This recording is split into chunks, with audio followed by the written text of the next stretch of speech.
All right, look at us, Cari Champion. We are How live does here on YouTube. how does work, Auntie? How does work? Oh, we should put our coast. You're on the west. I'm on the east. That is true. We should put our coast, and that makes this even more special. But what's so odd is like I'm in your hometown, and granted, I didn't grow up anywhere in New York, but you're on the east, I'm on the west, so So this is funny. very odd. I'm in my New York. Doing my New York thing. I'm living my New York life. I love New York. Mm, I have a love hate relationship with New York, but I currently love it at this moment. okay, well, New York does look good on you. I must say that it's like you definitely seem like you're in your element. I want to welcome everybody to our live chat, which we'll be doing the rest of this month. Is that correct? Yeah, we're doing it all this month. We are trying. Here's what happened. Jamel and I, speaking of New York, she was here last. Was it last week? Met Gala Monday. Yeah, Gala Met Monday. Gala week. Hmm. And I just went live because this is a tradition that we have when we are together. We go live. I have noticed over the years, though, dog. I got to tell you, when you go live, you have morphed as have I in different ways. You are a full auntie. Like you might be three E's. So I remember we're doing a live outside of the Met Gala. We go. We have a good time. I'm not ready to tell all the business. I'm a little conservative. Jamel, full auntie. She's like, and so we snuck into a party, and then we did this, and then you went on a promo tour telling everybody what you did. And I was like, what did she turn into this auntie and whatnot? And you the auntie that says and whatnot and what Yes, I happened. am the auntie that does And that. you rub your knees and whatnot. I And sure do. I will rub my knees. I need a good knee rub every now and again. when did you turn into this person? So I wanted to document auntiness in all of its glory and not run from it. And I'm doing it with my boo. Yes, and people have seen us on TV before. We had the show on Vice. Cari and Jemele won't stick to sports. They've heard our banter. Remember back in the days when we would be bored as hell in Hartford, Connecticut, and would be going live on Periscope watching football at the bar.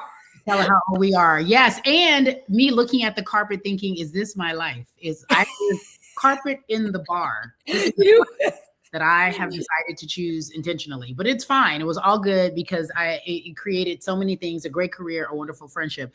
But the best part of it is that I don't know. I just feel like when people get to see us as we are, they get it. You know what I mean? It's just like whatever. It's a free, awesome, loving relationship, no competition, just friends chilling, doing a thing. And I don't yeah, think you get to see it that often, that authentically either. People do it, but not authentically. yeah, I would agree with that. And, we always enjoy kicking it and letting people in. And so thank you to all of those who have joined. Go tell a friend, bring all your friends in here.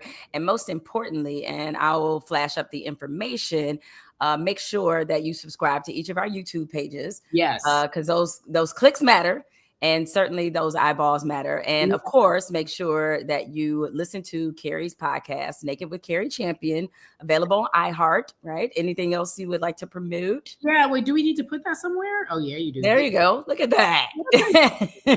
This YouTube thing fascinating. No, that's all I need to report now. I got so many. I'm hosting so many different things and doing so many things. But let's just stick with naked sports. Let's focus on that for the moment. The time at hand. Okay, that And sounds you like obviously can catch Jamel and I on CNN. We both are working contributors there. I am doing different shows. I primarily do a morning show now, but you guys can catch us on there all the time. And Jamel, you're gonna be back on there with Abby. I just saw Abby the other day. She said you was coming on. yes, that is true. I think I'm back in NYC next week. Okay, good. Yeah. Should we do it from the? Are you gonna be here on a Tuesday? Should we do this side by side? I am not. I'm going to be in your favorite city in the world, and that is Detroit, Michigan. I'm pausing. Yeah, okay. What? Why did Because I get that uncomfortable pause? I was like, is that my favorite city? I do love You know Detroit. what? I do love Detroit. I call it Detroit Vegas. I do Thank you. love. If I grew up there, my life would be so much more different. I'd be so much more less complicated. You know what I mean? I feel like I'd be just a different kind of humble human. You know what I mean? Well, I feel like the complications are what make you unique. It's what makes you. I do. Like, I do think that is part of like who you are, and that is why I know I enjoy you so much. So, I would say I'm glad that you are complicated. Doing this, I'm getting uncomfortable. I'm rubbing my knee. Go ahead. Oh, okay. you don't have that rocking back and forth though. See, Go that's ahead. Go ahead. Okay, so we just was like, there's so much stuff that's been going on. So I wanted to talk about. Can anybody save our? Can Bill be saved? That's right. And the Bill we're referring to is Bill Belichick. You were talking about complicated. Well, right now he's in a very complicated relationship with someone we think she's 24. Okay, shout out to Pablo Torre for all his investigative reporting that he's doing, because he's doing. Yeah, definitely. Pablo Torre, our former ESPN colleague, has been the Woodward and Bernstein of Bill Belichick and Jordon Hudson's relationship. So here's my thing. He's dating. Now we're hearing he may have met her when she was 19. We don't know. We don't know how old he was because she won't let nobody talk about it. But she's 22 or 23. I'm going to say early 20s, not far from tween, and or teen rather. And so she literally is in control. And what is it about a woman's parts that can control a man? Yeah. Well, speaking of control, what really, I think a lot of people sort of looked at this relationship and why people were like, okay, what's going on here? To me, this interview that I'm about to play that Bill Belichick did on CBS Mornings, I think it was last month. Yeah. This is the one that got everybody ringing the alarm bell. Jordon was a constant presence during our interview. You have Jordon right over there.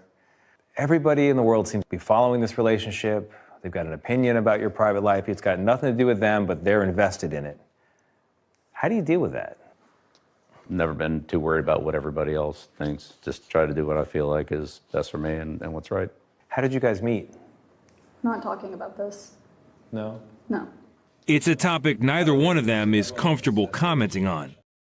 Woo! That was the interview where everybody was like, okay, what is going on here?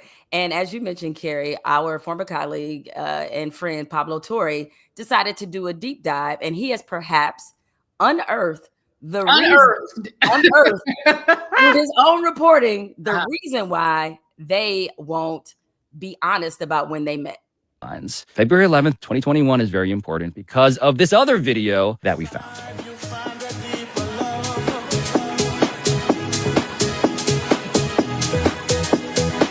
That only comes from high. Jordon Hudson, 22, Hancock. If I may, beautiful. That was the first runner-up of the Miss Maine pageant last year. That was 2024. First runner-up is second place, yes? That is. Just confirming for my brain. Second place. Thank you. Correct. The detail I want to call your attention to, just for the timeline here, right, is how old she says she is. So this pageant, I can tell you, was March 2024. Okay, so deductive logic time. She is 22 in March 2024. So in February 2021, when they met on that flight using the powers of deductive logic, Jordon Hudson would then need to be how old? Michael Cruz Kane, who used to teach math to 19? kids. Jordon Hudson, 19 years old. Look, 19 years old. She's 19 or she's 20. Who knows? Her birthday could have been, do we have a wiki on her yet? Her birthday could have been the following month. She could have turned 23 right after that pageant. I would like to say, she was giving me Beyonce Renaissance with the silver. I also would like to say she is a beautiful young girl. I also would like to say if she spinned one more time, she was going to fall down. I got nervous. The spin and the spin and the turn and the spin made me concerned. Bill Belichick is how old? 69? I think he might be older than that, but I will double check. I'll get an age for you. Okay. Well, I have been hearing different reports about this, not on the Pablo Torre level, but I have been hearing that Bill is very fond of her and that he thinks that she's extremely intelligent. He said as much, which is why she feels so empowered. There is no way in my mind, just common human connection as a woman, we know when we have a man under our spell. We know when a man wants to do anything for us. And he clearly has made it undeniable that he will do anything that she says. She has come into his life and taken over in a way that makes no sense. We got this man on the beach doing yoga, holding her up with yoga poses. We got him walking outside looking for a DoorDash with no shirt on.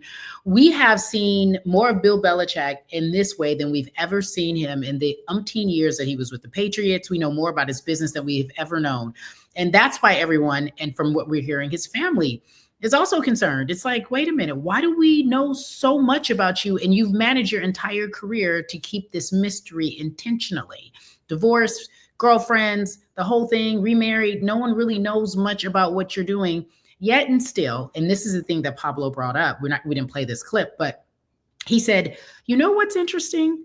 That Ring camera video. The first time we saw him walk out with no shirt on looking for the DoorDash, that is a Ring camera video from inside someone's home. Her home. How did the Daily Mail get it? How did the Daily Mail get Ring video from inside someone's home? I have a Ring camera over there. I'm aware that people probably can see, but you would have to do some serious investigative snooping in order to steal the video from my Ring camera. Like I have to be doing some CIA sabotage type stuff that you want to get that information. There is this idea that someone, not Bill, leaked that video when it came out because it's a Ring video. You have the codes. Y'all know how Ring work. It's your stuff. You put it up. You set up the privacy marks. You know how this works. Now, I'm not mad at Bill because I like a young tender. We'll get to that later. Ooh, you like a young king, huh? I love a young tender. I do. But I have no problem with what Bill is. I love the love. But now we're hearing he may not make it. Right? Yes.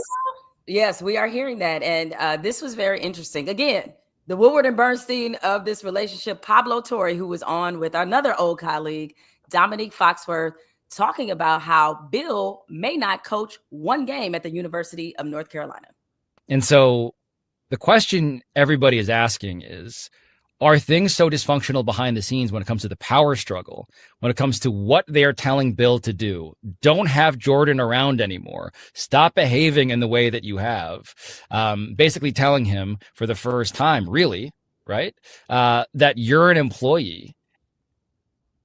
Now, Now, you're an employee.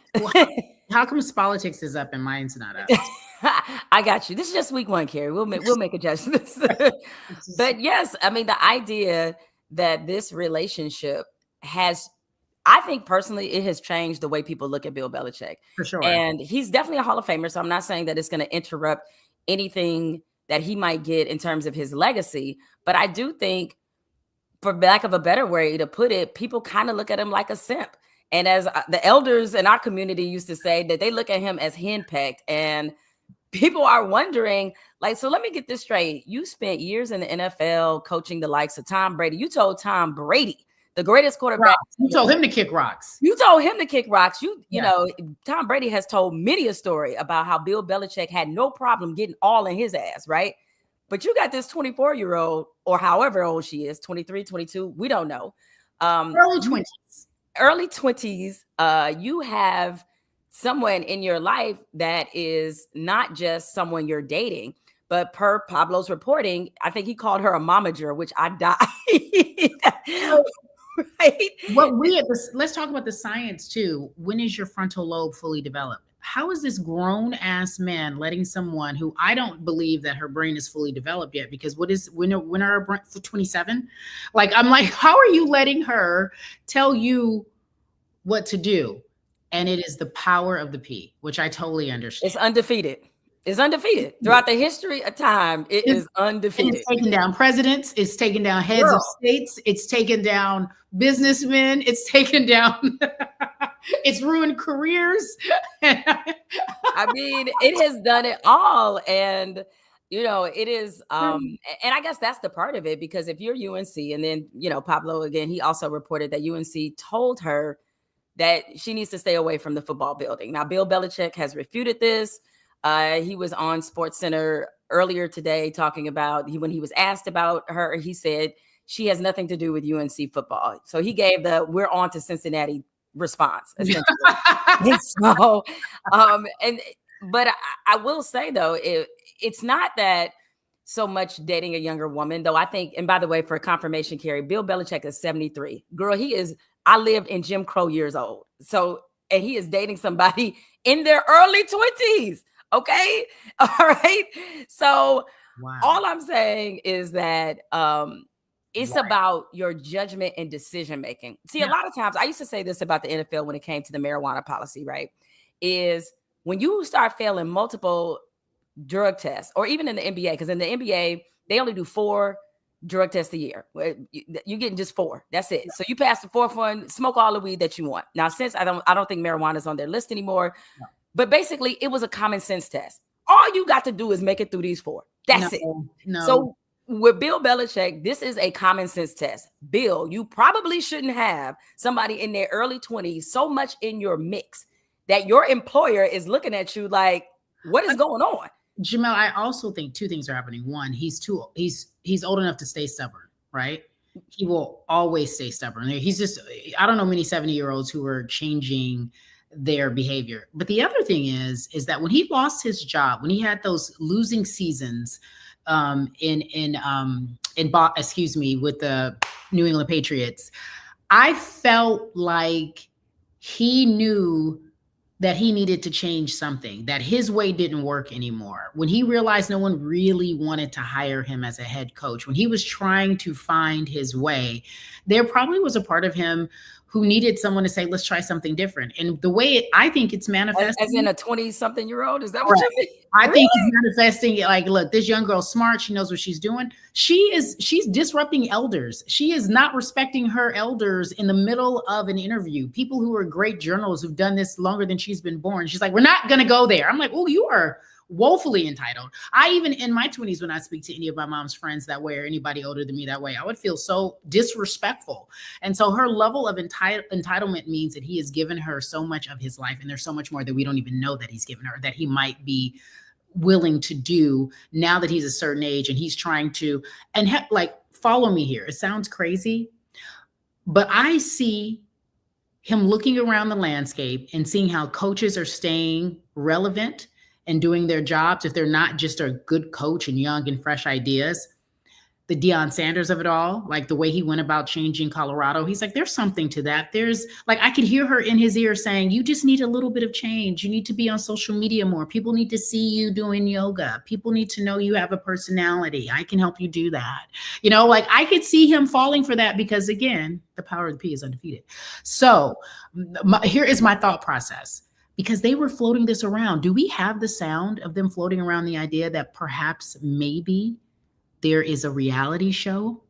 Oh, I do not have that sound, but can you imagine? Are you kidding me? Bill Belichick. So basically what you're describing, Cari, it sounds like you feel like Bill Belichick is having a little bit of a, I can't say midlife because he's 73. Yeah. Is he having a late life crisis? Sure. This is some sort of crisis. And or quite frankly, it could just be somebody being like, guess what? I like him young. I'm going to do that. Here's the thing. I don't think we laughed at it before. I've seen many interviews asking Tom Brady, would he rent a car for her because she's underage? And Tom's like, I'm not going there. This is not my business. I don't want to know. It's none of my business. I don't want to know. But what he is doing, I think many men privately are like, do it. I'm proud of you. Yeah, I think you're probably right. That being said, what happens in conversations like this, inevitably, because there are some men who are just like, it's Bill's business. Who cares? True. Let him have, his young queen, who probably juicing his pockets on unbelievable levels. But we're gonna leave that alone. They're saying, okay, let her do it. And one of their comebacks, Cari, is that if this were a woman in that position, that there would be less judgment and less shame about the situation. What do you mean? Well, for example, let's pivot to another person who was talked about, an actress, Tracee Ellis Ross, who we both love. When she talked about the fact that she prefers to date younger men, she called holy hell. Here is Tracee Ellis Ross with Michelle Obama. A lot of men my age are steeped in a toxic masculinity. A lot of men my age are steeped in a toxic masculinity. She said that she prefers to date a young king. So and you're saying they ripped Tracee. So you're saying that it's okay for Bill Belichick to date. They're not giving him a hard time. The only reason why they're giving him a hard time because this woman seems to be all consuming. And you're saying it's more acceptable for an older man to be with a younger woman. Is that what you're saying? I'm saying that a lot of men, in their defense of Bill Belichick, have brought up the fact that when a older woman says that she's dating a young man, there's not nearly as much judgment, or people people don't look at her like a creep, right? But if you have Bill Belichick, with a 50 years plus age difference, we're just like, something wrong with Bill. He a creep. He's not a good leader. So do you think that there is a double standard when it comes to men, when it comes to women dating younger men? Can we put that on the Yep, we're gonna put it up. Yep. Yeah. Is there a double standard when older women date younger men? That is the question. Yep. Some sort. Yep. Of course there's a double standard. I was gonna say something, but it's just not true. I was like, I don't know too many older women who would date somebody 50 years their junior, but we got Cher with her boo. Cher's in her 80s, and I think her boo's in his 30s. So yep. I'm not going. And Madonna too. Am I tripping? Madonna has a much younger man. But you got to be, by the way, you got to be Cher or Madonna to do that. That's correct. The first thing, right? Like an icon status. Yeah, icon status where you just got one name: Madonna, Cher, Oprah, those kind of things, right? There is a double standard. I heard what Tracy said. We didn't play all of it, but what Tracy said, and maybe we can cue up a little more. I know how you do it. Jemele is doing the DJ tables also on his particular live. Tracy said she has always been attracted to younger men, or younger men are attracted to her. And she said she tried to figure out why. Drea, thank you, T-Love. Drea called hell for dating Jalen Green. Yep. That was extreme to me as well, but I didn't mind it. I was like, go ahead, do it. 40, he 20, do it. I don't care. There could be legitimate love there. But Tracy's whole point was, which was a different circumstances between Drea and Jalen. Her circumstances were, when I date men my age, and I believe she's maybe 52, 53, 54, somewhere in her 50s, early 50s, they are toxic. There's her words, not mine, meaning they have a certain set of traditional views on how a woman should behave, how they should date a woman, what women should do. Here's the thing. My brothers and sisters in the struggle, our men, I love y'all, but y'all so far behind. Men of a certain age have not caught up. I don't want to put, I'm speaking from experience, because when Tracy said that, it resonated with me. I have a tendency to attract younger men, and I know why, because one, not only I'm fun and they're pretty to look at, but their energy is easy to be around. They are more open. They talk about different types of conversations. They don't have what they believe are traditional standards for a relationship and what a woman should do and versus what a man should be. And also they know they got to have a personality. We got to like y'all now. And someone who is self-sufficient and not so much like I'm as Unc would say, if you pay the cost to be the boss, you're gonna be the boss by yourself. Remember, that was Unc's words. I hate to because I know he wishing he had him at least a 29-year-old at this point. Now, we wish he had somebody but hitting 30, Unc. Hit somebody 30, Unc, at least. But you literally realize you're like, oh, I want a personality. I want someone to talk to. Outside of just being a provider, I want you to have a personality. I want you to be interesting. I want you to bring something else to the table. And men are like, whoa, when did this start? You know what I'm saying? When did this start? So I totally understand what she's saying. Don't you? I do. I definitely do. Your husband younger? Yes, I did. I married a younger man. So I'm not. My husband is 5 years younger, and that's you old. And that has been my age range. He's the first person that I have seriously dated that was that much younger than me. Everybody has been within a 5-year window. Usually, but remember that one time when we went to Vegas? That guy was. I'm kidding. Go. He ain't about to cuss me out. Ooh, Cari, that's a story for another day. Another day.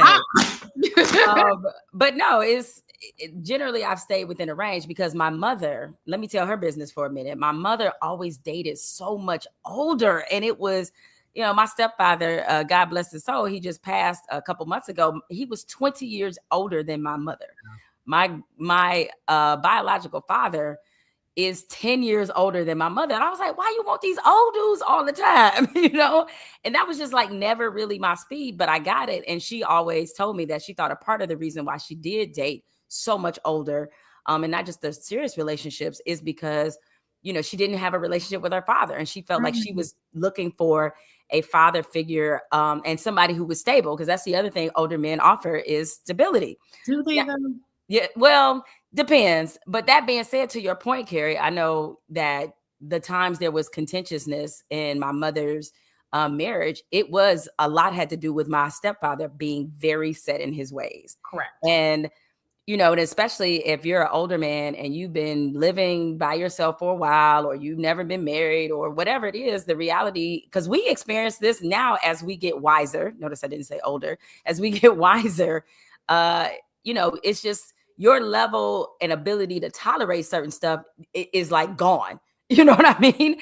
And so it changes how you operate and how you move. And so I can understand why you would say like, hey, I would go out here and, it's the young dudes that are attracted to me. Now, long time ago, when I was out there on the dating scene, when I was single, it was younger men that mostly tried to step to me. Yep. And I would be like, yep. Sir, I'm sorry. When I was born, you were just a thought bubble. Like it's not. I don't know why we don't embrace it. Bill Belichick didn't say that to Jordan. He was like, "What's up?" Yeah, I mean, like, why do women have a hard time being like, guess what? I do want to holler. It's what society has told us. And I don't run from it. Like and to Tracy Ellis's point, Tracy Ellis Ross, here's her point. She simply said this: once I get a whiff of that toxic, archaic masculinity that doesn't want to see life differently, meaning doesn't want to try something new, it has one stale thought that his father gave him on life and hasn't experienced life in a different way. I don't want that for me.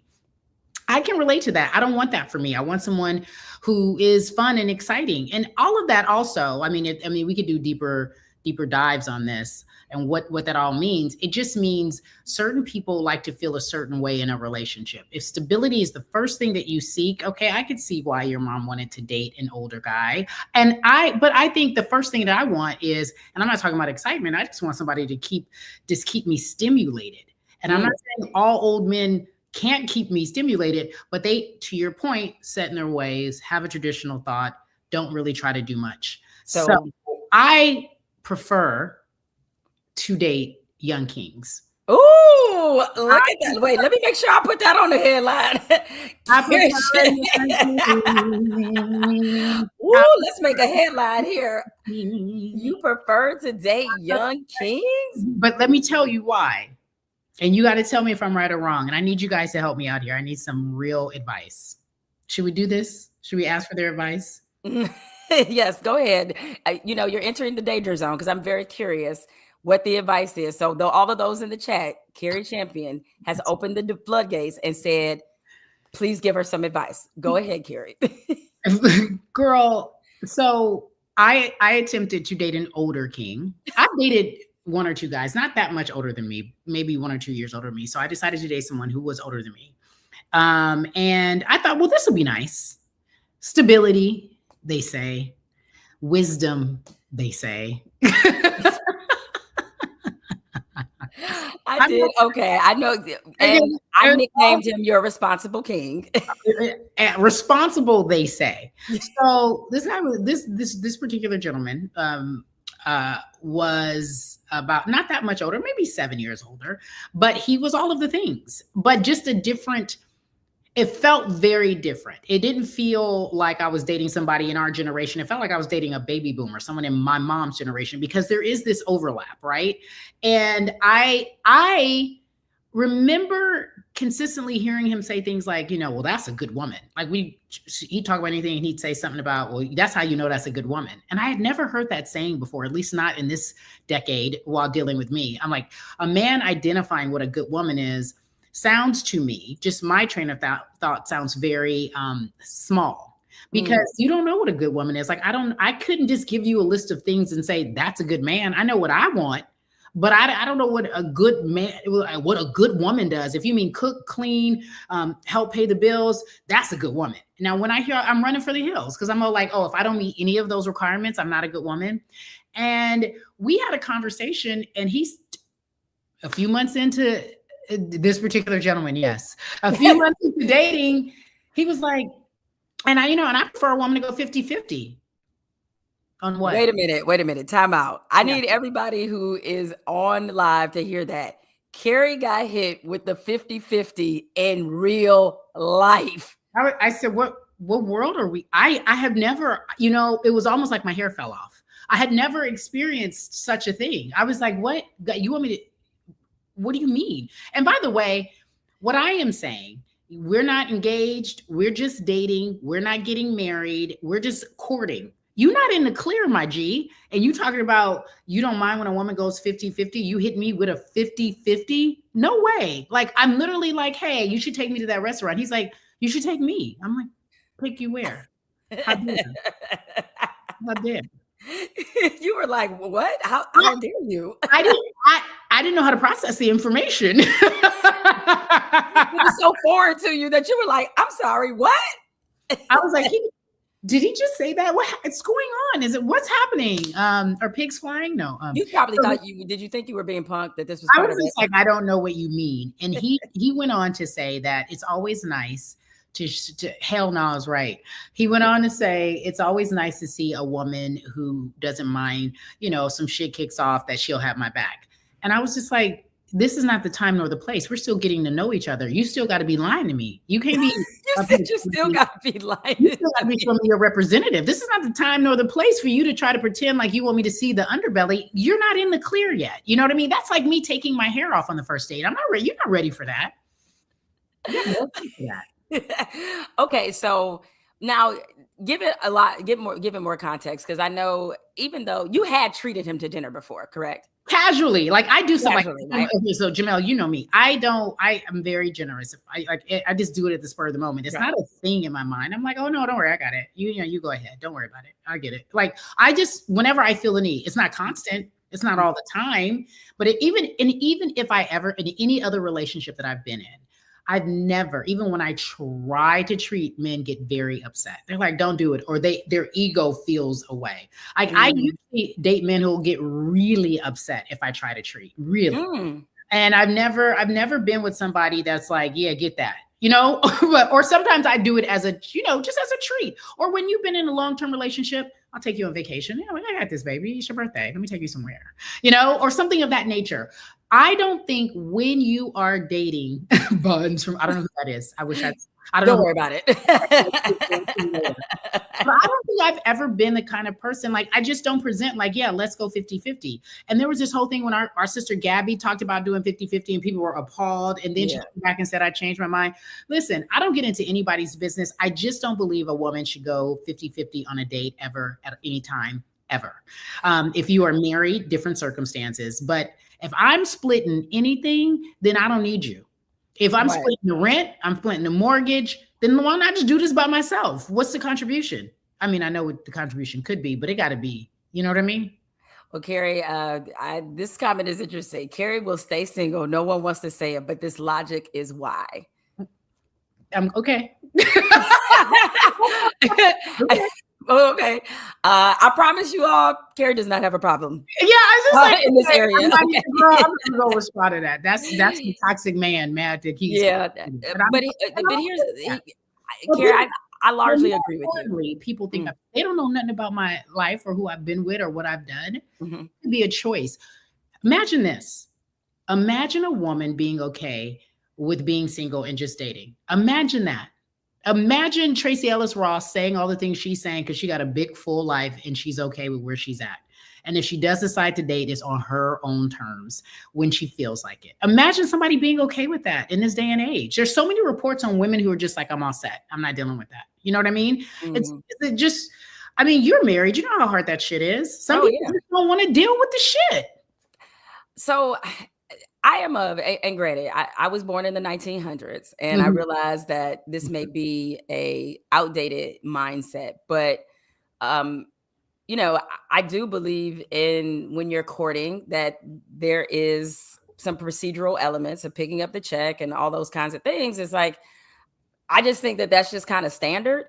But also realize, this is what I want, men to understand, is that I do understand that there is a difference between when you go out with a woman who it wants you to treat her in ways she don't even treat herself. See, the thing is, you and I, we just kicking it as homies, and we will go blow $400 on dinner and not even blink. Not even blink. Probably more while you play it. Like, you know what I'm saying? We will go out and like everything. If I'm on a date, you're not the first man to introduce me to Lobster or Surf and Turf or Mastro's or Ocean Prime. Like, I done did that shit myself. So I'm not requiring you to do anything that I don't do for me. Now, I understand the man who said, a friend of mine, to this day, I laugh at him. So like we laugh about this story. He told me this story about how he took a woman out on a date and she ordered a Long Island iced tea, right? Okay, which should have told him what he was dealing with, right? And she, at this point, is over a certain age. And I'm like, girl, you should have left him long behind. So at any rate, not only did she order a Long Island iced tea, she ordered it all top shelf. Now it's about 50-11 liquors. It is 50-11 liquors in a Long Island iced tea, right? So it got tequila, all these things, and she ordered all of that shit top shelf. First of all, we back in. We ready to fight. That should have let him know he was dealing with a child, because correct. One, you don't put premium tequila, you don't put those premium liquors in a Long Island iced tea. I was like, so you should have known right there you dealing with a child. Yeah. Okay. So yeah. And he was just like, that damn drink was like $22. And it wasn't that he couldn't pay for the drink. It was just that she had the audacity to sit up there and order a top shelf Long Island iced tea. I'm just like, you got to be kidding. This is why this conversation with men versus women, especially in the Black community, because our traumas often coincide with our male counterpart, their traumas. Like my trauma could be, look, no, I'm not doing that. I'm not going 50-50. And somebody could say, you're going to be single. And I'd be like, by choice, trust me. You know what I mean? But I understand why our traumas don't coincide with their trauma. And sometimes this is how it comes out. I remember having Hill Harper on my podcast, and he was like, women want to, and this video went viral. Women want a combination between Denzel Washington, Jesus, and Barack Obama. And that is true. Women, especially women of a certain age or a certain status, are very, very picky. I hear women all the time talk about how picky they are. I literally... Whoever asked to go out should pay. Yes, that is what Geraldine says. Whoever asked out should pay. After that, it could go either way. Okay. Yeah, you see the look on Carrie's face. No, I'm just, okay. I don't mind anyone else's philosophy. I am not telling anybody to do what I do. This is for me. So you can judge all you want. This is fine.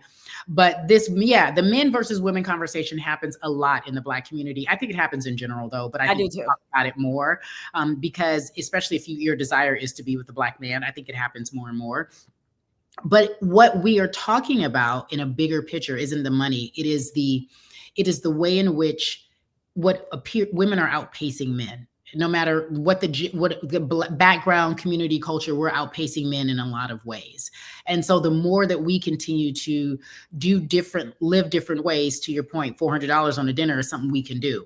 Like, so when someone takes us out, we are not requiring for them to do anything we can't do for ourselves. Oftentimes I hear men complain, women want this much.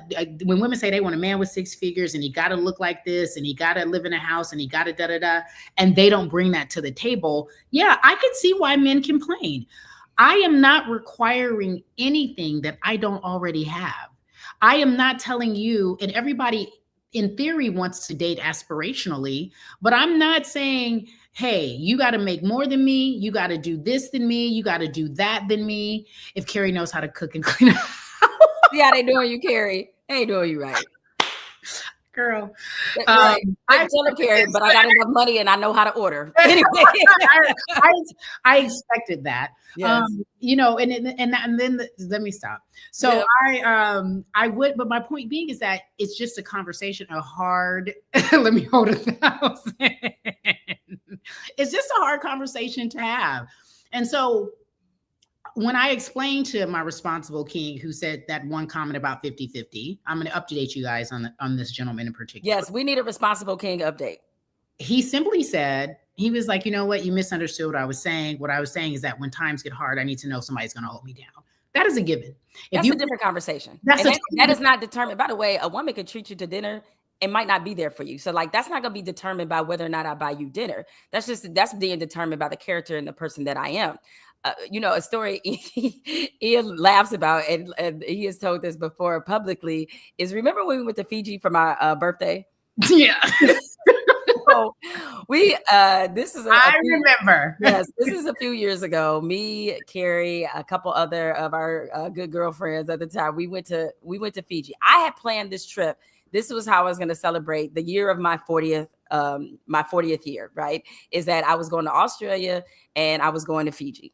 And so I get to the Fiji part of the trip and I had invited him to come. You know, we started dating. I was like, yeah, you should come on to Fiji. He said, cool, I'm down. So I think he got there before I did. I think he did. Or I got there. I don't remember what order that we got there. I'm assuming it was him. So he put down his credit card, you know, and again, this is a resort where we were staying was a beautiful overwater bungalow. We changed the lower third. Is Jemele wrong for making even ... When they just started dating. Put it up there. When they just started dating, you take some heat. Yes, I will take some heat. So we had just started, you know, we had been dating for a little bit. But this trip is something that I had planned long before I met him. So like I didn't plan this trip because of him. I planned this trip because I had it in mind and it was one of my dream vacations. And so, yeah, so I think he got there first. He put his credit card down. And so when it came time to check out, I never put my credit card there, even though I had booked the room. Right. I'm surprised that you didn't do that. You're not that kind of gal. You are very fair. You're not that. You aren't. And by the way, you was ordering up bottles of rosé like it was. I was. I mean, yes. Bottle. You was in the room. And he cracks me up. He was like, when they showed me the hotel bill, he was like, I couldn't flinch. And like he wasn't saying it was too expensive, but he was saying in that moment, he said, okay, I have one of two choices. Is like, if this is her birthday trip. If I say something, then in some ways he's like, I look a certain way. You look crazy. But on the other hand, I just picked up about a $7,000 hotel bill that I didn't see coming. And I'm just your boyfriend. I see both sides. I know. I see both sides. And I told him you would not have been wrong to say like, you know, hey, I appreciate you inviting me. I realize this and this, but you know, can we have a conversation about this off to the side? But to his credit, he did not say a word, and which is why he made it through. And he made it through. You see the moral of the story, Responsible King? Chill. No, we just started dating. There's no point for you to bring up anything about 50-50 when you think about the future. We're not even in the future. We are in the present. Yes. And just chill. Like sometimes, here's the message for men. You know how you back in the day said a man could talk himself out of some good loving? Oh, yeah, definitely. Talk too much. Yep. Like you talking too much. Yep. If you be quiet, everything gonna be yours. Like that's all it was. Like right. if he was quiet, everything would have been his. It wouldn't have been, this is not a question. I have no problem picking up slack, paying for something. I'm not a selfish type woman. It doesn't matter if I can cook or clean. I can do all the things that a woman you wish you could have can't do. You know what I mean? And so I really know what I'm bringing to the table. And I'm not even trying to brag about it. I understand that. So that's why Responsible King comes back and says, I think you misunderstood what I was trying to say. I wasn't saying that I want you to go 50-50. In fact, let me take you out again. Like he's like walking it all back. And he understands that if you think about it, why would you even bring that up? I just started dating you. We're not even in the clear. Like you're still deciding if you want to be bothered with me, if I want to, and we're still deciding that. There should be no discussion about who's paying or who's going on the next day. No one should even have that conversation. It should be easy, light, and fun until it's time to get for real, which is why I love Ian for paying. That was an expensive ass bill. And if I was him, I would have been like, hey, where your card at? Well, he had me cracking up, and this is, you know, once we were really serious, he was like, yeah, I noticed when you went out, when we go out on a date, he was just messing with me. He was like, you never even do the fake reach. I was like, I don't. I don't, but I do. But this is what people have to understand, especially once you get to a certain level. You're talking about the courting process, is that it all becomes relative. And you know, I have our first year that we were serious, I got my husband a Rolex for his birthday. All right. And so that's what I'm saying, is that it does, you know, when you feel like you are being taken care of, you will take care of the other person. It's very reciprocal. It's very reciprocal. Why don't they understand that? a woman will always love hard and give you, if you get a good woman, the way you pick is up to you. If you out here like Bill Belichick and you want to be with somebody who's using you, have at it, right? Your picker is what you decide to get. But if you trust what you're doing, there's no need for you to tell me you want me to go 50-50 on anything, because I'm already have your back when it's time. It's all relative. This isn't the time. Like, why are you talking about this stuff right now? Okay, so the big question is, are you going to give the responsible king another chance? I don't know. You don't know? I don't know. I feel, as you said a moment ago, I think I need to reset. I do enjoy his company. I think I just need to reset. So I'm gonna just take a beat, which means no need to discuss it. If Dan Leberhard were here, put it on the poll. Put it on the poll. Put it on the poll. Put it on the poll. Put it on the poll. Yes, right. I'm thinking about it. Like I just want to make sure that what I'm triggered, the reasons why I'm triggered won't ever manifest again, and that I can give him a pure, honest second chance without holding some shit against him. So I'm thinking about it. He's not, Black history yet. You know what I mean? So we'll see. The second thing is what we didn't even get into. We're moving on from whether or not I'll update you next week. We need an update about what happened to responsible king. Now, a lot of what you just discussed, and I realized when we met when we were talking pre-show that we didn't bring this up, but I feel like this is actually a perfect segue. So really, a lot of that, what you discussed about the 50-50 thing, and when you brought it up, is about kind of etiquette, right? Like, what is the etiquette for doing such thing? Now, you recently had an etiquette situation involving a party, and you were wondering whether or not this party etiquette was appropriate. Share with the class. God, there's so many. And okay, here's a party etiquette, right? So let me two things. And I'm just gonna say, because you talked about etiquette in a way too. You had an etiquette story, right? That you wanted to. Yes, I definitely had an etiquette story. Yeah. Okay, do yours first. Tell yours first. Okay. Well, actually, you should do yours first, because my etiquette story will lead to our conversation about Michael Jordan. Okay, so two things. One, I had a birthday party, and me and my friends were. I had a birthday party last year, and by the way, just so you know, for those who think I'm cheap, I bought out a bar and a restaurant, and I invited everybody to come to my birthday party. And I was like, all drinks, all food on me. I'm not asking any man to pay for that. I'm just having, here you go. I even invited at the time a guy that I was seeing, you come, you don't have to pay, enjoy it. Everybody have a good time. It's on me. It's my birthday. That's the way I like to treat my friends. Mm-hmm. And for some reason, in the melee from leaving the bar to going back to my apartment here in New York, one of my friends was left behind. And somehow, I don't know what happened, because I was tipsy and it was my birthday and I was celebrating. And somehow something happened and she couldn't, I don't know, she just got left. She didn't make it to the house. And I kept calling her on my birthday, trying to find out where she was. And she came and then she left because she felt like I left her. She felt like during my birthday celebration, I intentionally left her behind for my other cool friends and not her. That's the way I perceived it. She couldn't really articulate it. So that's what I was able to take away. And so I felt like, and by the way, this has been building over the years. I felt like I've always been just very generous to her and always kind. And I just got fed up. And this was the last straw for me. I was like, I'm not dealing with this. I'm too good to you. I know that for a fact. I'm good to your children. I'm good to the people around you. I always show up for you. Nah, you can't just leave my birthday party because you felt like I ignored you on a night where I wasn't really aware of what was happening. So that's one instance. And I was just really put out by her. Fast forward, not long ago, a friend asked me to go to his birthday party. And I was waiting downstairs in the lobby and I was texting him and I was like, they're not letting me in. Can you come down and get me? He's like, well, just tell her you're on the list. And I'm telling the lady I'm on the list, and the lady's like, no, you're not. Now my ego's getting involved. And I'm like, hey, can you come down? He's like, yeah, I'll be down in a minute. I didn't want him to leave his party, but the lady was not letting me in. And that was the only way that I could get into the party. And so I was like, okay, I'm leaving. I didn't want to come anyway. Like, my ego is just like, no. And also I'm just like an auntie. I'm like, I'm tired. I'll go home. I don't want to do this. I've done this all my life. I don't want to do this. Mm-hmm. I leave, and he gets so upset. He's like, how dare you leave the party? That's so rude. I would never do that to you. You made me he said, I made him leave his actual birthday party and come down a flight of stairs. And it really just threw him off for the rest of the night. That really threw off his party. And I was like, Okay, that's ridiculous. But it's no more ridiculous than how I felt about how my friend responded, because everything is personal. His feelings are valid, her feelings are valid, my feelings are valid. Mm-hmm. And in the bigger picture, I don't think that I was wrong for feeling what I was feeling. I feel like, especially for my birthday party. And then with his birthday party, I said, you're right. You're allowed to have that feeling, but I don't think anybody did anything wrong. What is your take?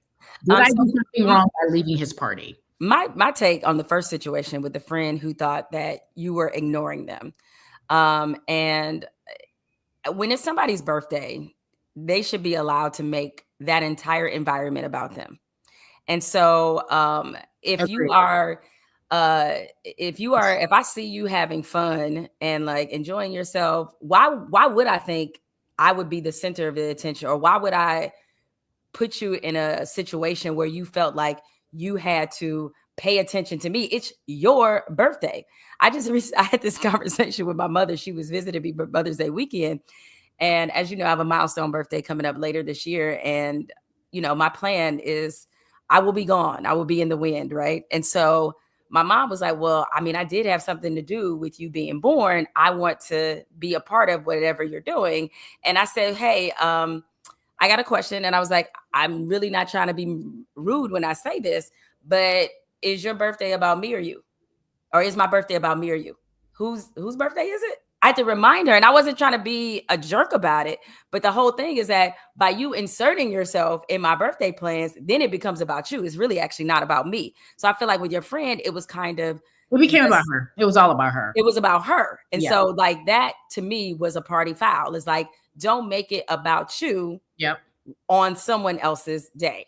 I did say that to her. We did have that conversation. But her ego wouldn't allow her to be honest. As far as my friend, he's absolutely, thank you, G. As for my friend, I left. I did a pretty graceful dismount. It wasn't about him. I just was like, hey, can you come get me? Because I can't get in. And it wasn't like he had to leave the actual party, jump in a car and come pick me up. It was like, you took an elevator downstairs. You didn't see me. You got mad. I apologize. Enjoy your party. And I was texting as much. You're like, hey, no, don't come down. Enjoy your party. I know you're having a good time. But it became about me because I left. And I understand why he was upset. So I did say, I understand why you feel that way. I don't think I was dead wrong. But in these instances, everybody, and I'm talking to myself, especially when it's a party environment, the drinks are flowing, people are laughing and having a good time. You can't expect anybody to be a responsible thinking adult in those types of environments. And if they aren't, and you see it, you still got to give them some grace. The people who are at the party, the birthday party thrower, you have to give these people grace. And you're this in your mind, you're like, why is this even a conversation? But to me, it's never really about the incident in the moment. It's some other shit that's been going on in the relationship that y'all haven't discussed yet. Yeah. And in this case, it could be just about general sensitivity on their birthday. And so like, it could be that, but I guess I'm of the belief that, especially when it comes to party situations, sometimes it could be a bit of a free for all. People get separated. All kinds of things. You left me at many event. Not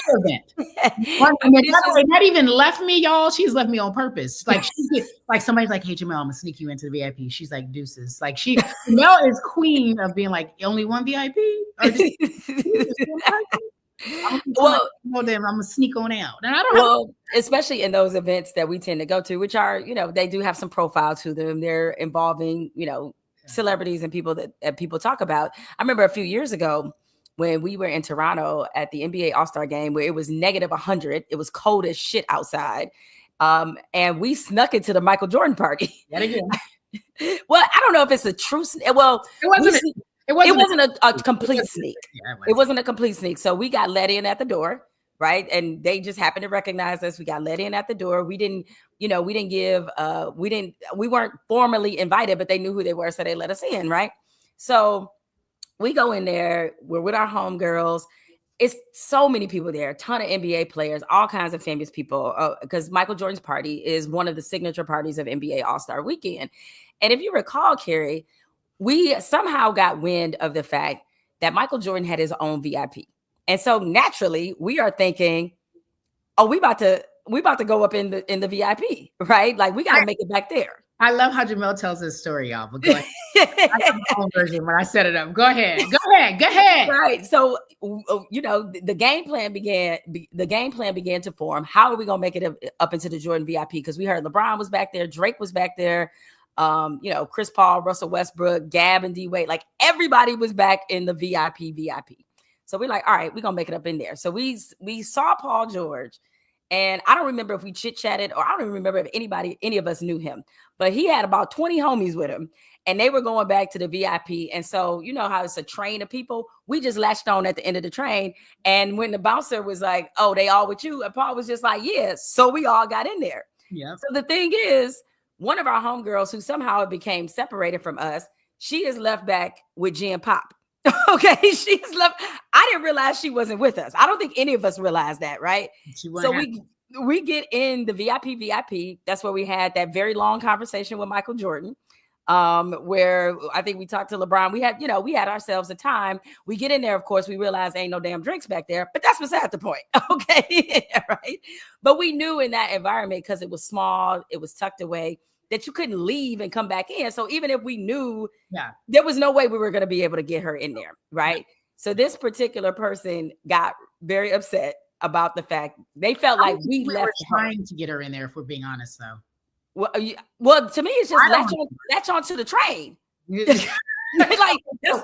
So Jemele's saying party etiquette, when you are at these parties where you don't know if you can get in past the VI, PPP, you got to just stick together. If you see somebody you know and you want to say a casual hi, it's like, hey girl, hey, you know what I'm saying right here. I'll come back when I can.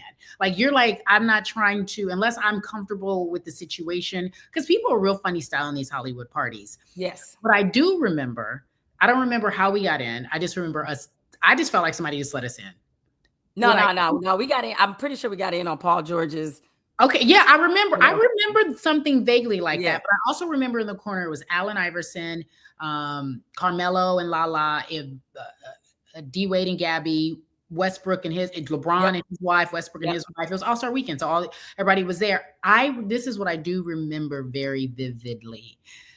Michael Jordan was walking up to the VIP section, and we were standing at the stairs of where his VIP section was, and we did not know it was his VIP section. It was the Jordan party, but we didn't know he was going to his own section. And first we see Ahmad Rashad, then we see Jordan come in. Jordan stops and starts talking to me. He's like, hey, how you doing? I was like, hi, I don't know what you're saying. I was so nervous, y'all. I grabbed Jemele. I was like, hey, Jemele, hey, come say hi. I was just I didn't know what was happening. I was like, why is Michael Jordan talking to me right now? What is happening? What does he think I'm an old lover? Does he think I'm an old flame? It wasn't me. It wasn't me. Does he remember that one time? No, I'm kidding. But I was just like, and so from that moment on, the entire situation changed. There was no way you were walking away from talking to Michael Jordan, who was letting us interview him. Like, we were asking him questions upon question. And most importantly, Cari, he wanted to talk. He was like, his friends were like, sorry, come with us, like tapping. And he was like, no, I'm good. I want to talk to these ladies. What's up? I was like, oh, we got it. And he was just sitting there talking to us all night. Now I tell this story because this is wild. Do you remember what Mike Wilbon told us? Michael Jordan was there with his, I think, then girlfriend, soon to be fiance, wife. Do you remember what I feel like maybe they were married, or if they were married, they were freshly married. Like, it wasn't that long. Beautiful woman sitting there, so quiet, so perfect. The whole time he talked, this had to be an hour, maybe 45 minutes. People were trying to get his attention, not his wife, but other people were trying to tell him, hey, come to sit down. He's like, no, like, leave me alone. I'm busy. And I remember Mike Wilbon telling a story when we told him when we met Jordan. He was like, Michael chose her for a very specific reason. And this might be considered toxic mentality, but he chose her for a very specific reason. He was like, he brought her to a party that I had at the house. Wilbon says he brought her to a party that I had at the house. And he spent the whole night talking to everybody else, working the room. He left her by herself for a few hours, then came back and checked on her, said she was good. Then he left again. And he was like, and they were like, Mike, you're not going to check on old girl? Like, what are you doing? Whatever. And he said, she has to get used to this. I'm Michael Jordan. People are always going to want my attention, and I need to make sure she's okay with the type of lifestyle that she's about to be introduced to. Because being with me sometimes means I'm paraphrasing, sometimes means I'm not going to be able to give you all the attention that you need because people are constantly grabbing at me. It made me think two things. One, I was like, she was playing a long game and she gets it. And maybe that is her personality. Maybe she generally didn't care. But when I say she sat there quietly paying attention and watching and listening and smiling, because we were trying to engage her in the party. We were like, ha, ha, like bringing her in. And he's basically like, there's no need to bring her in. She's okay with that. Some see that as offensive, but I really understood what he was saying at that moment. Some people could say that's a toxic mentality, but I got what he was saying because he's like, I'm Michael Jordan. Like wherever we go, it's going to be a scene. Right. So are you okay with this lifestyle? And I have to, in my version, I like you and I want to be with you, but got to really make sure you're okay with it. Yeah, no, and you know what? That was an astute observation by our homie Michael Wilbon, because a lot of people want to think in their mind they want to be with famous people, but it takes a certain temperament. You have to be truly egoless, and you have to be okay with that person always being the center of attention in whatever room that you go in. And considering the international adoration for Michael Jordan, it's just like, yeah, you're gonna be second, if not third fiddle, if not fourth or fifth fiddle sometimes, depending on what the situation is.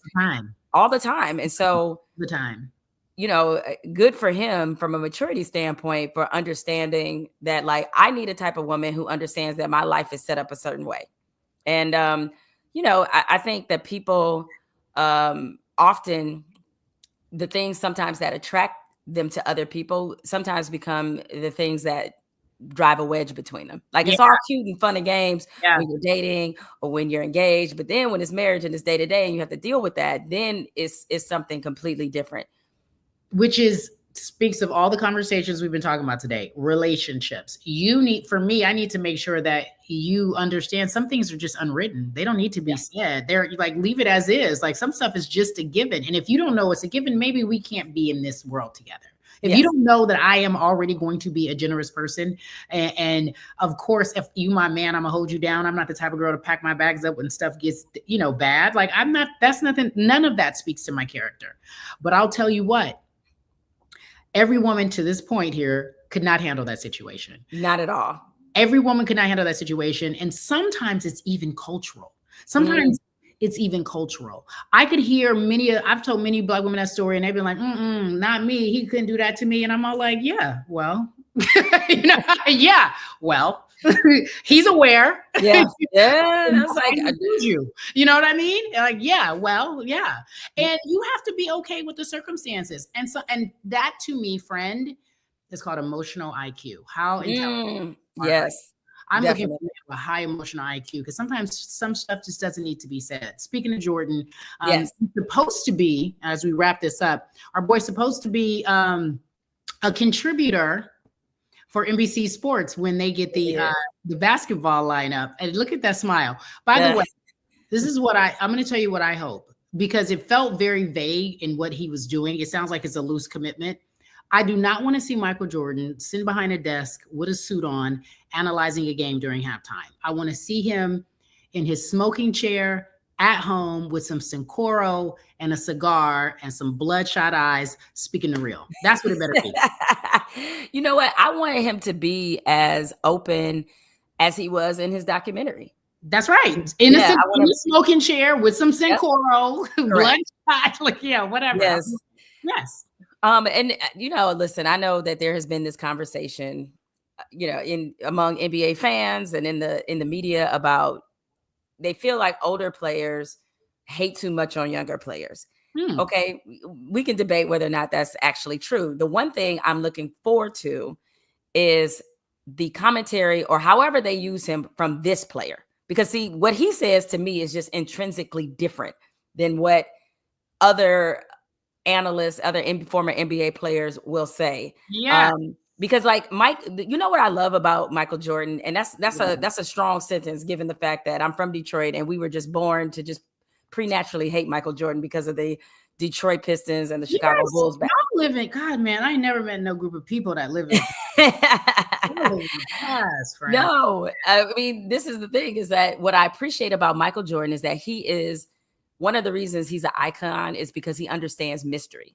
Like even if you want to cross it up, like even if you want to look at some of our entertainers, like we talked about Cher earlier dating the younger man. Cher still is a mystery, For right? sure. The Madonna's still a mystery. For sure. And so Michael Jordan understands to be very picky and careful about what he does. The reason why The Last Dance was considered to be such a terrific and fantastic documentary is because we still didn't know shit about Michael Jordan years and years later. And that to me is important. I think in today's time where so many superstars are all over social media, a lot of them feel oversaturated. This is one of the few times where a network hires a personality, and I'm thinking, I can't wait to hear what they have to say. Correct. Yeah. You and I 100%. I can't wait to hear it. And guess what? Not only can we wait, do you understand how many NBA players, if not every NBA player, will be listening to what this man has to say? I'll be very curious to see which ones, quote unquote, disrespect him, try to push back on his feedback, have something to say about his thoughts on their particular style of play. I don't think he's going to be overly critical. I think he's always done this thing. Like when he was talking to you and I, we asked him who the GOAT was, and he said at that time he would pay money to see Russell Westbrook play. He did. Yep. He said closest that. to him was Kobe Bryant. May he rest in peace. I am curious to see, I don't think he'll be critical, but I do think that he will offer a very middle of the road response because everybody will take what he says to heart. Like what he says could change the way teams start practicing. You know what I mean? The way players are shooting the ball, like who knows? So I think he'll be in one of those spaces, but I just don't want him to be suited and booted in a space that doesn't feel comfortable. I want him in his 49ers sweatshirt with his hair pulled back. I want him sitting in his New York living room with a tank top on because it got hot. You know what I mean? Yeah, no, I do. I want that. I want him to bring an unk vibe, like a fun unk vibe, fun, real uncle vibe.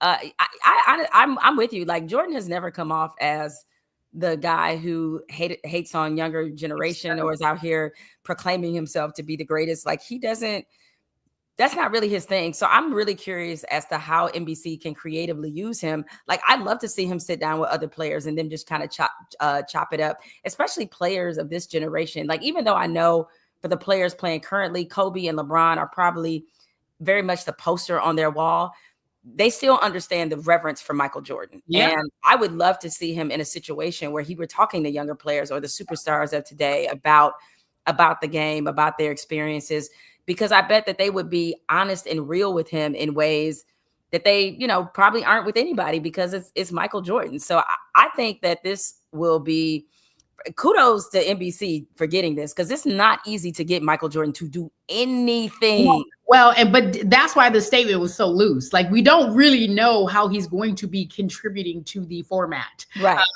And you're right. Fred is right. I think Ant will be the first one to disrespect, but just trying to. But in a playful way, right? Because you can't disrespect the man who's still feeding you to this day. So the reality is that I think it's a great gift for them. I just hope they use him in a way that makes sense. Sometimes a lot of people behind the scenes have these great ideas and they take the magic away because they want to put you in a box and do a format that feels right. And coming out of break, we're going to do this, and going to break, we're going to do this, and that was the beauty of Inside the NBA. Two last things before I let you go, because we're only supposed to do this for an hour. I'm really, really, really curious now that we're going to do this I think we're doing this for the next 4 Tuesdays. So you guys tune in. What happens with Unc? What happens with our Unc? Are you referring to Shannon Sharp? Shannon Sharp. We really, really do. But I wonder what happens with Unc. I think all of the videos that are coming out with the comments that he's saying about dating older women, what it looks like, and what happened, and why older women got a bad attitude, and these young girls are cool, and older women are in competition. He has this versus young versus old. Mm-hmm. I hate how all of that is now coming to light, and they're using it against him, because I think he genuinely has some affection I think he does date older women. I do believe that okay.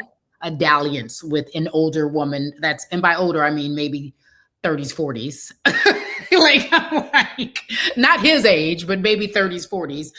I wonder how this will all play out, because I watched him work so hard to get to where he is after having his moment where he was like put on the bench, because sometimes you're on timeout for whatever reasons. And I wonder how this all works out. What I did notice, because we brought up the Tracy Ellis Ross comments about how they were in her DMs giving her, or her messages giving her a hard time for dating younger men. And a lot of men support Shannon Sharpe. A lot of people said they felt like it was a setup. A lot of people had his back.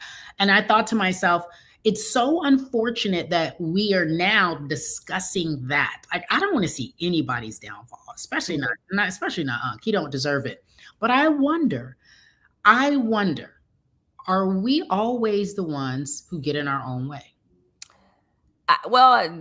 This is that's the theory question. Yeah, I mean, but this is what can be the problem sometimes is that when you do rise to a certain level of fame or popularity, that you become insulated from certain things. And to some degree, you let your guard down because you feel like the money will protect you.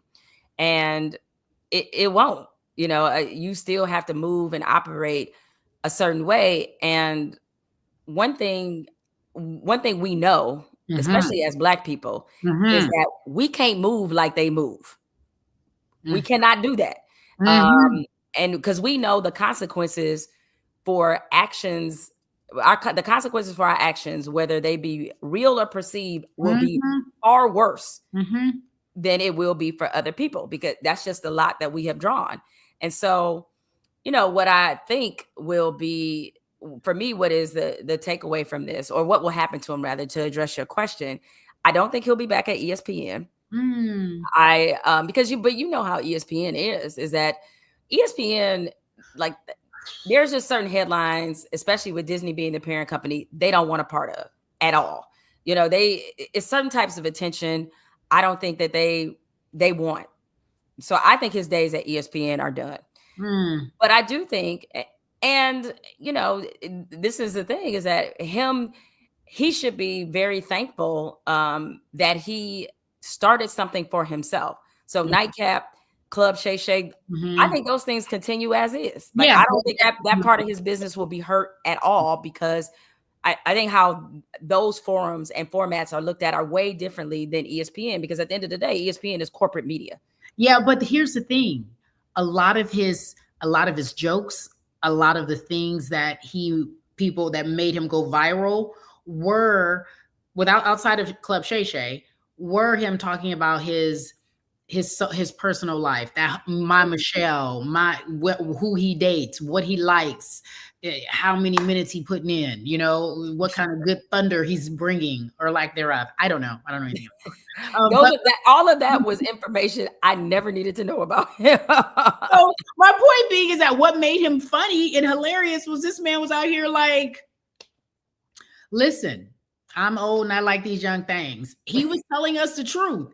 He was like, this is what I want. This is what I like. My Michelle, where's she at? Like, all of these, Lord. You know what I mean? I know.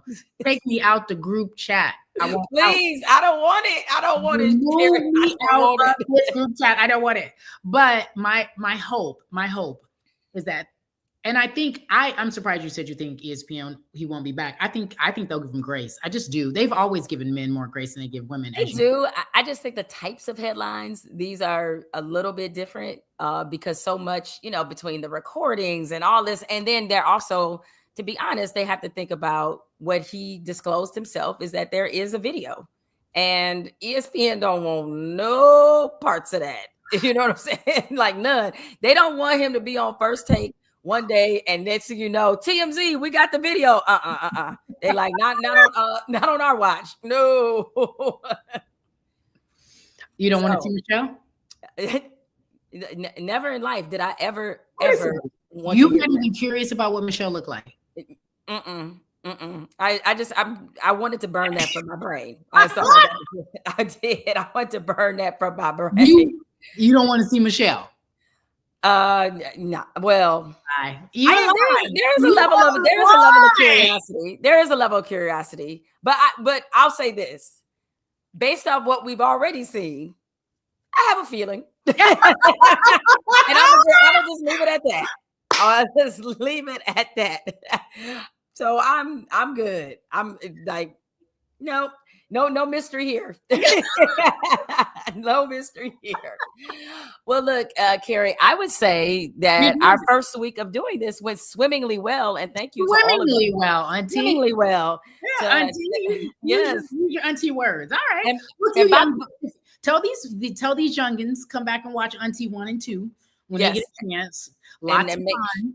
Yes, come back. And by the way, somebody who they said it in the chat, who used to listen to us when we went live on Periscope when we called ourselves the aunties. They were like, y'all should name it the aunties. I was like, Lord, we're gonna bring it back. We're gonna lean all the way into this big age. I guess I do. Fine. Yes, I guess so. But no, I think it went great. And as Cari said, and as you see at the bottom of the screen there, make sure that you join us every Tuesday the rest of the month. Yeah. We'll be here at 1 p.m.